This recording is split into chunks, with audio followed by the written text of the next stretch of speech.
¿Qué tal amigos? Bienvenidos al canal. Vamos ya con el análisis de la victoria del Real Madrid 0 goles por 3 ante el Brest, que le permite al equipo blanco finalizar en la posición número 11 en esta fase de liga de la Liga de Campeones con 15 puntos y que bueno, ya se sabe que con esta clasificación el sorteo del viernes le va a permitir al Madrid enfrentar o al Manchester City o al Celtic de Escocia. Un sorteo sin duda que vamos a estar siguiendo en el canal, pero que será el que determine el futuro del Real Madrid en esa ronda de repechaje o de playoff que va a definir los siguientes equipos que se van a meter en los octavos, donde los primeros 8 de esta fase de liga ya están directamente clasificados. Esa fase de repechaje se va a efectuar entre el 11 y el 12 de febrero y la vuelta será entre el 18 y el 19 del mismo mes. La ventaja que tiene el Madrid es que la vuelta va a ser en el Bernabéu, así que independientemente de quien toque como rival, el Madrid va a tener esa ventaja competitiva de definir la serie en casa. En octavos, ya siguiendo con la fase siguiente, si el Madrid lograra avanzar, el posible rival saldría de Atlético de Madrid o del Bayer Leverkusen, un sorteo que se estaría realizando posteriormente a esta fase de repechaje. El 11 del Real Madrid, bueno, Carlo Ancelotti dispuso prácticamente todos los titulares, alineó con las novedades en los laterales de Lucas Vázquez y de Ferland Mendy, que tomaron allí su lugar habitual en el 11, y la única novedad quizás en el ataque fue por la baja de Vinicius, que Rodrigo volvió a ocupar la banda izquierda y bueno, fue clave con esos dos goles. El tercero o el otro fue de Bellingham, así que Rodrigo sigue mostrando que es una figura clave, sobre todo cuando empieza como extremo izquierdo.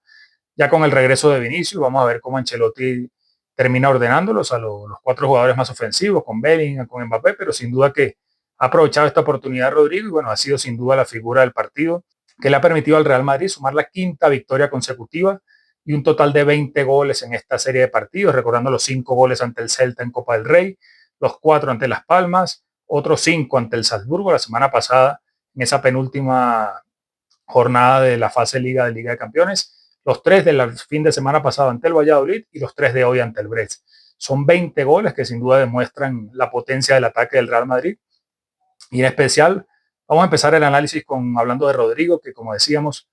como extremo izquierdo volvió a tener un gran partido, ya lo había hecho la semana pasada ante el Salzburgo, y son ya 14 goles en los últimos 11 partidos para el brasileño, sumando todas las competiciones, son 10 tantos, 4 asistencias. Esta cifra es una más que en los 43 encuentros anteriores, los cuales sumó 9 goles y 4 asistencias, así que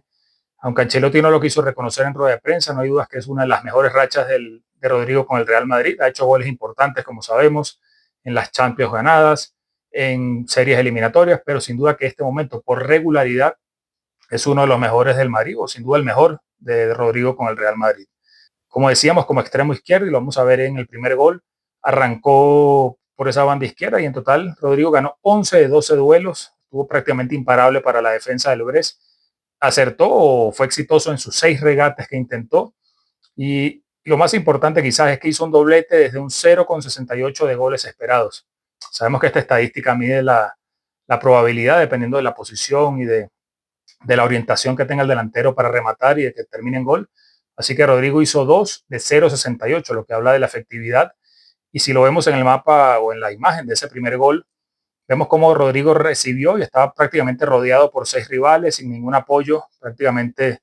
estaba solo allí, evocando incluso hasta una de las imágenes que habíamos en la serie de Supercampeones o de Oliver y Benji, en la cual Oliver estaba rodeado de rivales y allí él mismo lograba salir. Bueno, eso fue lo que hizo Rodrigo. Se deshizo del primer marcador, el capitán Chardonnay del Brest. Luego se metió en el área, aún rodeado por 4 rivales y casi sin ángulo. Logró ajustar con la zurda, que no es su pierna más hábil, aunque sabemos que Rodrigo prácticamente es ambidiestro. Y terminó colocando el balón lejos del alcance del portero del Brest, lo cual fue un golazo que empezó a decantar el partido para el Real Madrid. No fue quizás una actuación impresionante del Madrid. Ese primer gol le permitió controlar el partido, no se apuró demasiado. En defensa estuvo quizás un poco más, permitió más ocasiones que en los partidos anteriores, pero no hay duda que la efectividad de Rodrigo empezó a decantar el partido. Quien no tuvo su día quizás fue Kylian Mbappé, que falló 4 ocasiones y se fue sin marcar cuando, si reflejamos o comparamos con esta estadística de expected goals con respecto a Rodrigo, Mbappé se esperaba que marcara 1,15 goles y terminó yéndose en cero con algún remate fallido, tuvo 4 ocasiones claras falladas y bueno, no se puede hablar de que Mbappé volvió a ser el mismo del principio de temporada. Yo digo, fue casi un lunar, un mal día que tuvo, quizás presionado por volver a su país, incluso fue silbado durante casi todo el partido por la hinchada del Brest, que sabemos que en la temporada pasada, cuando aún militaba en el Paris Saint-Germain, tuvo algún roce con esta hinchada, pero bueno, yo creo que no es una vuelta atrás, sino simplemente un lunar, un mal día, y no hay dudas de que en los próximos partidos Mbappé va a volver al nivel que nos había acostumbrado en los últimos encuentros. Otra figura destacada fue Jude Bellingham, autor del segundo gol. Hice una estadística que reflejó Opta y que demuestran quizás la importancia, que a veces se nos olvida que Bellingham todavía tiene solo 21 años, y es que el inglés, con precisamente 21 años y 214 días, se convirtió en el tercer jugador más joven en alcanzar las 25 participaciones de gol en la Champions, solo por detrás de, imagínense, de Kylian Mbappé y de Erling Haaland. Pero más allá de las cifras, es que Bellingham lo hace prácticamente todo en el campo. Lo vimos como siempre en funciones de centrocampista, pero también pisando mucho el área. Bueno, la prueba de esto fue el segundo gol del Real Madrid, que comienza precisamente con una salida desde el fondo en la cual el Real Madrid estaba defendiéndose. Mbappé deja pasar un balón y Bellingham recibe en posición prácticamente en el centro del campo, pero muy retrasado. Vemos casi todos sus compañeros por detrás de él. Hizo una conducción con su clásico estilo que parece ir galopando y dejando rivales por detrás. Avanzó hasta casi la frontal del área y en esta zona levantó la cabeza porque es un jugador que sabe manejar los tiempos de cada acción y de cada partido. Vio la llegada de Lucas Vázquez totalmente solo por la banda derecha, abrió y continuó la jugada con ese pase al lateral del Real Madrid y vemos cómo terminó en posición de 9, incluso al lado de Mbappé para rematar. Así que en una sola jugada vimos todo lo que puede ser Mbappé. Dicen que los que vieron jugar a Alfredo Di Stéfano dicen que lo hacía todo sobre el campo. Y bueno, con Bellingham dan ganas de decir lo mismo. Este gol está en una sola jugada y sabemos que Bellingham es mucho más que un gol, que una jugada, pero demuestra todo lo que puede aportar en el campo. Lo vimos regateando, lo vimos como siempre haciendo labores defensivas, hasta 5 acciones defensivas, una intercepción, un despeje.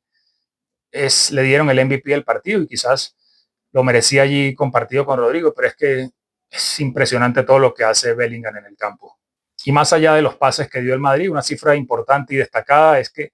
acertó el 88% en la fase o en el último tercio del campo. 155 pases fueron en este sector del campo. Eso le permitió prácticamente arrinconar al Brest en su propia área. Y ya digo, más allá de que los 3 goles quizás supieron a poco, el Madrid tuvo alguna ocasión más. Como decíamos, Mbappé pudo haberse ido con un gol y que hubiese terminado refrendando la goleada, pero este pase, este movimiento de balón en el último tercio demuestran que el Madrid está sintiéndose cómodo con la posesión y atacando ya no solo con la velocidad, con el contragolpe, sino también siendo dominador de los partidos. Brillaron Bellingham y Rodrigo en la zona ofensiva. Brahim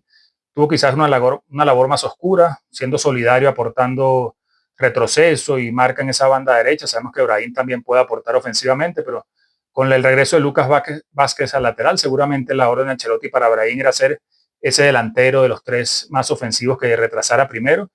y lo vimos muchas veces ocupando una posición casi de lateral bis con Lucas Vázquez y apoyando defensivamente. No tuvo su mejor partido con el balón. Sabemos que Brahim es un jugador que suele rendir más como revulsivo. Esta vez no tuvo su mejor partido ofensivo, pero también fue importante en ese retroceso porque el Brest tuvo algunos contragolpes y algunos ataques importantes. A pesar de dejar la portería en cero, la defensa no fue impenetrable. Vimos a Courtois hacer hasta 5 paradas, incluso la más importante llegó hasta ante un remate de Lala, el lateral del Brest, y vimos ahí a Courtois sacar una mano impresionante que sin duda evitó la caída de su portería y bueno, le permite al Madrid volverse a casa con otra vez la portería en serio. Esto es importante para la confianza aunque estuvieron Lucas Vázquez y Tchouaméni, que sabemos que no son los mejores en estas posiciones. Lucas Vázquez no es lateral, Tchouaméni no es central, pero irse con la portería en cero sin duda va a ser un voto de confianza para estos jugadores y en esta labor colectiva que está realizando el Madrid defensivamente, donde todavía falta ajustar alguna pieza, la estadística también es importante de haber terminado imbatido. La única mala noticia del partido fueron las tarjetas amarillas a Tchouaméni, a Rudiger y a Bellingham, que los tienen allí apercibidos para lo que va a ser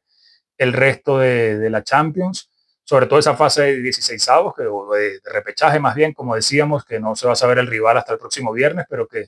sin duda va a ser difícil. El Celtic, un equipo que en su casa suele ser complicado, y bueno, qué decir del Manchester City, si bien hoy no se vio muy bien ante el Brujas, se fue al descanso perdiendo 0-1 y sin haber rematado a puerta, pero ya estaremos analizando el sorteo cuando se produzca el próximo viernes, si toca el Celtic o el City, pero bueno, Yo creo que deben estar más preocupados son ellos que el propio Real Madrid, que como decíamos, parece que el ataque fluye, que empieza a funcionar ya sostenidamente y bueno, esos 20 goles en los últimos 5 partidos son la muestra de ello. Y como decíamos, que se preocupen los otros porque ya el Madrid